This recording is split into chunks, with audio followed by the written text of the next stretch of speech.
Assalamualaikum warahmatullahi wabarakatuh. Di sini kelompok kami akan mempresentasikan mengenai partai politik dan pemilihan umum di Indonesia. Kelompok kami terdiri atas 1. Dwi Nur Ramadan, 2. Muhyisan Sofal Mubarak, 3. Wiwis Meike, 4. Puput, dan 5. Ahsan. Selamat menikmati. Partai politik merupakan sebuah organisasi yang dibentuk berdasarkan kumpulan orang-orang yang memiliki kesamaan tujuan untuk mendapatkan sebuah kekuasaan dalam pemerintahan dan menjadi penghubung antara masyarakat sipil dengan pemerintah yang memberikan informasi secara bottom up maupun top down.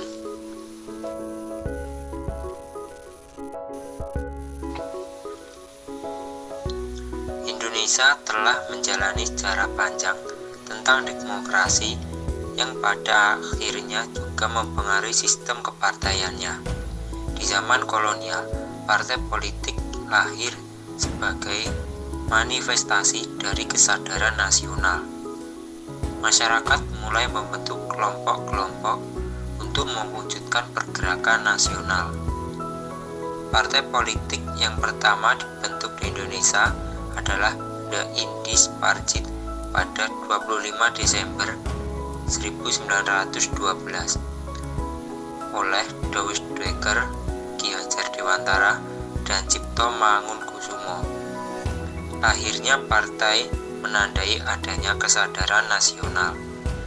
Pada masa itu, semua organisasi, baik yang bertujuan sosial seperti Budi Utomo dan Muhammadiyah, ataupun yang berasaskan politik agama dan sekuler seperti Serikat Islam, PNI, dan Partai Katolik, ikut memainkan peranan dalam pergerakan nasional untuk Indonesia merdeka.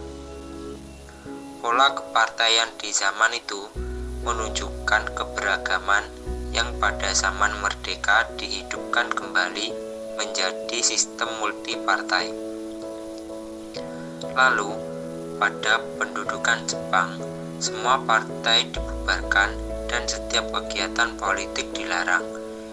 Hanya golongan Islam diperkenankan membentuk suatu organisasi sosial yang dinamakan Masyumi, di samping beberapa organisasi bentukan para penguasa. Subbab berikutnya yaitu fungsi partai politik.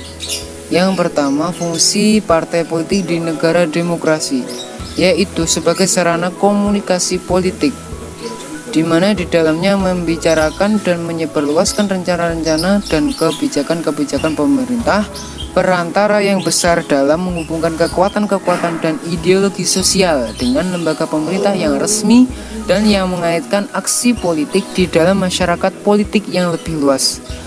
Fungsi kedua sebagai sosialisasi politik, yaitu menyampaikan budaya politik yang merupakan faktor penting dalam membentuk budaya politik untuk mewujudkan citra dalam memperjuangkan kepentingan umum. Fungsi yang ketiga yaitu sebagai sarana rekrutmen politik. Dalam hal ini, seleksi kepemimpinan yang baik dan diharapkan memiliki peluang ke bursa kepemimpinan nasional.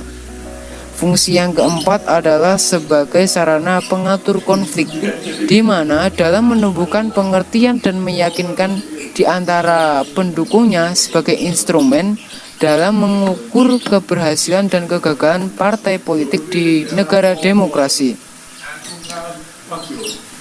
Fungsi yang kedua pada negara otoriter, yaitu partai politik berfungsi sebagai sarana untuk mencapai kedudukan dalam kekuasaan yang dapat dijadikan batu loncatan dalam menguasai semua partai politik yang ada dan menghancurkan sistem politik yang demokratis.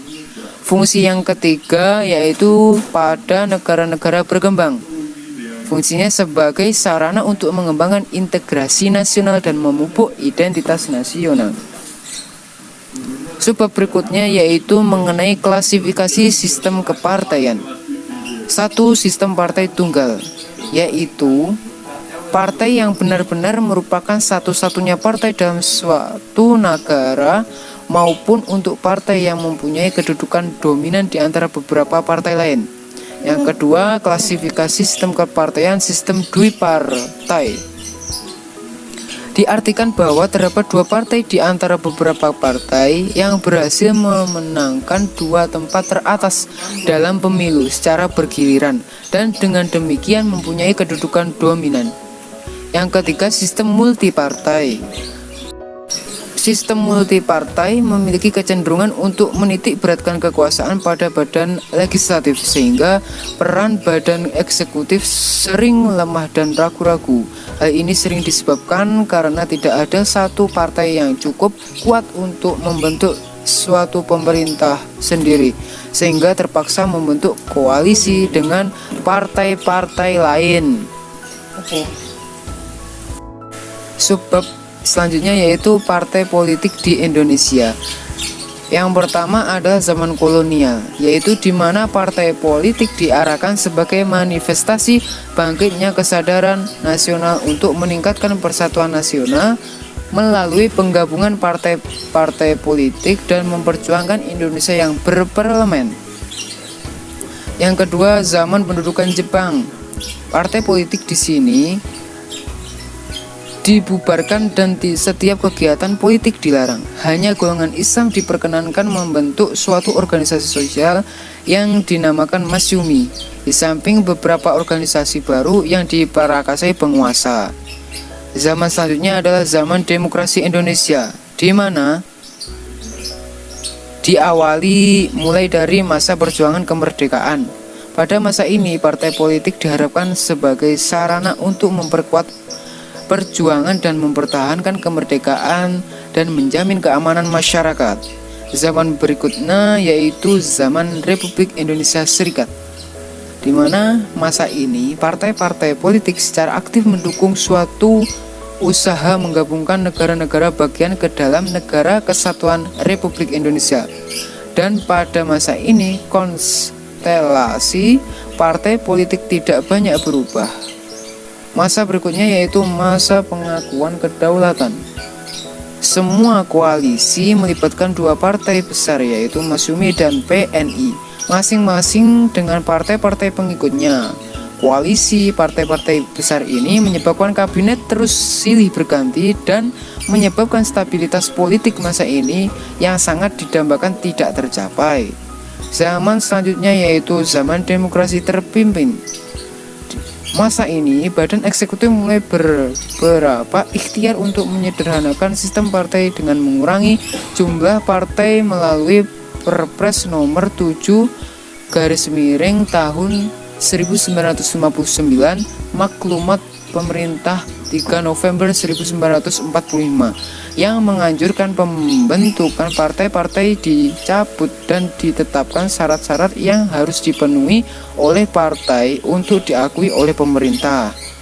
Zaman selanjutnya yaitu zaman demokrasi Pancasila, di mana masa ini pemerintah mengalah dengan menyetujui sistem pemilihan umum proporsional, tetapi dengan beberapa modifikasi antara lain, tiap kabupaten akan dijamin sekurang-kurangnya satu kursi sehingga perwakilan dari daerah di luar Jawa akan seimbang dan perwakilan dari Jawa dengan ketentuan bahwa golongan militer tidak akan menggunakan haknya untuk memilih dan hak untuk dipilih.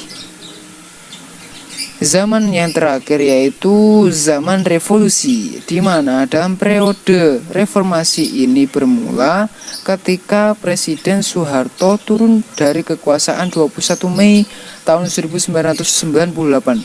Sejak itu, hari demi hari ada tekanan atau desakan agar diadakan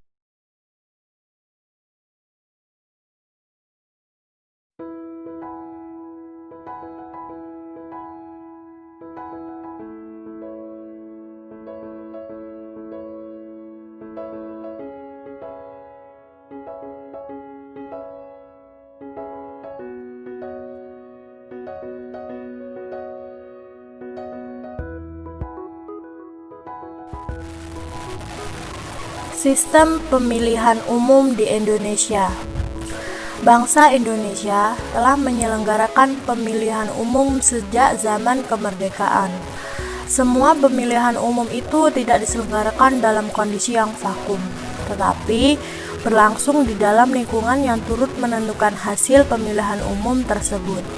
Dari pemilu yang telah diselenggarakan juga dapat diketahui adanya usaha untuk menemukan sistem pemilihan umum yang sesuai untuk diterapkan di Indonesia. 1. Zaman demokrasi parlementer. Pada tahun 1945 sampai 1959, pada masa ini pemilu diselenggarakan oleh Kabinet Baharudin Harahap pada tahun 1955. Pada pemilu ini, pemungutan suara dilaksanakan 2 kali, yaitu yang pertama untuk memilih anggota Dewan Perwakilan Rakyat pada bulan September, dan yang kedua untuk memilih anggota konstituante pada bulan Desember. Sistem yang diterapkan pada pemilu ini adalah sistem pemilu proporsional. Pelaksanaan pemilu pertama ini berlangsung dengan demokratis dan khidmat. Tidak ada pembatasan partai politik dan tidak ada upaya dari pemerintah mengadakan intervensi atau campur tangan terhadap partai politik, dan kampanye berjalan menarik. Pemilu ini diikuti 27 partai dan 1 perorangan. Akan tetapi, stabilitas politik yang begitu diharapkan dari pemilu tidak tercapai. Kabinet ahli 1 dan 2 yang terdiri atas koalisi 3 besar, NU, PNI, dan Masyumi, terbukti tidak sejalan dalam menghadapi beberapa masalah, terutama yang berkaitan dengan konsepsi Presiden Soekarno zaman demokrasi parlementer terakhir. 2. Zaman demokrasi terpimpin, yaitu pada tahun 1959 sampai 1965. Setelah pencabutan maklumat pemerintahan pada November 1945 tentang keleluasaan untuk mendirikan partai politik, Presiden Soekarno mengurangi jumlah partai politik menjadi 10 parpol. Pada periode demokrasi terpimpin tidak diselenggarakan pemilihan umum. Zaman demokrasi Pancasila tahun 1965 sampai 1998. Setelah turunnya era demokrasi terpimpin yang semi otoriter, rakyat berharap bisa merasakan sebuah sistem politik yang demokratis dan stabil. Pendapat yang dihasilkan dari forum diskusi ini menyatakan bahwa sistem distrik dapat menekan jumlah partai politik secara alamiah tanpa paksaan, dengan tujuan partai-partai kecil akan merasa berkepentingan untuk bekerja sama dalam upaya meraih kursi dalam sebuah distrik. Berkurangnya jumlah partai politik diharapkan akan menciptakan stabilitas politik dan pemerintah akan lebih kuat dalam melaksanakan program-programnya, terutama di bidang ekonomi. Karena gagal menyederhanakan jumlah partai politik lewat sistem pemilihan umum, Presiden Soeharto melakukan beberapa tindakan untuk menguasai kehidupan kepartaian. Tindakan pertama yang dijalankan adalah mengadakan fusi atau penggabungan di antara partai politik, mengelompokkan partai-partai menjadi 3 golongan, yakni golongan karya, Partai Demokrasi Indonesia, Partai Spiritual. Pemilu tahun 1977 diadakan dengan menyertakan 3 partai, dan hasilnya perolehan suara terbanyak selalu diraih oleh Golkar. 4. Zaman Reformasi tahun 1998 sampai sekarang. Pada masa reformasi 1998 terjadilah liberalisasi di segala aspek kehidupan berbangsa dan bernegara. Politik Indonesia merasakan dampak serupa dengan diberikannya ruang bagi masyarakat untuk mempresentasikan politik mereka dengan memiliki hak mendirikan partai politik. Banyak sekali parpol yang berdiri di era awal reformasi. Pada pemilu 1999, partai politik yang lolos verifikasi dan berhak mengikuti pemilu ada 48 partai. Pada tahun 2004, peserta pemilu berkurang dari 48 menjadi 24 parpol saja. Ini disebabkan telah diberlakukannya ambang batas sesuai Undang-Undang Nomor 3 Tahun 1999 tentang Pemilu yang mengatur bahwa partai politik yang berhak mengikuti pemilu selanjutnya adalah parpol yang meraih sekurang-kurangnya 2% dari jumlah kursi DPR. Partai politik yang tidak mencapai ambang batas boleh mengikuti pemilu selanjutnya dengan cara bergabung dengan partai lainnya dan mendirikan parpol baru. Dalam sebuah negara demokrasi, pemilihan umum pemilu merupakan salah satu pilar utama dari sebuah proses akumulasi kehendak masyarakat. Pemilu sekaligus merupakan prosedur demokrasi untuk memilih pemimpin. Sentralitas pemilu sebagai cara paling demokratis untuk mengatur sirkulasi kepemimpinan, akhirnya yang membedakan pemilu dengan cara-cara yang lain yang selama ini dikenal. Sejarah pemilu kita di era reformasi ini tidak bisa dilepaskan dari sejarah perjalanan reformasi. Pemilu adalah produk reformasi yang didasarkan kalangan mahasiswa, intelektual, dan kalangan partikelir lain, terutama sejak tahun 1997 dan 1998. Seperti tampak pada era reformasi, pemilu merupakan instrumen sirkulasi kepemimpinan nasional dan daerah. Dalam konteks reformasi, pemilu adalah karya politik gerakan reformasi, oleh karena itu melibatkan pula masa akar rumput. Pemilu yang terjadi di era reformasi merupakan pemilu mobilisasi, sekaligus pemilu dengan tujuan untuk menegakkan hak-hak politik masyarakat sipil yang selama kurun 3 dekade sebelumnya kurang terakomodasi secara lebih memadai. Sejarah pemilu di Indonesia sejak digelar kali pertama telah mengkayakan pemahaman kita akan praktik demokrasi. Pemilu tahun 1955 merupakan pemilu kali pertama di Republik ini, saat usia Republik dalam hitungan 10 tahun. Walaupun demikian, kehidupan politik kepartaian di Indonesia sangat dinamis.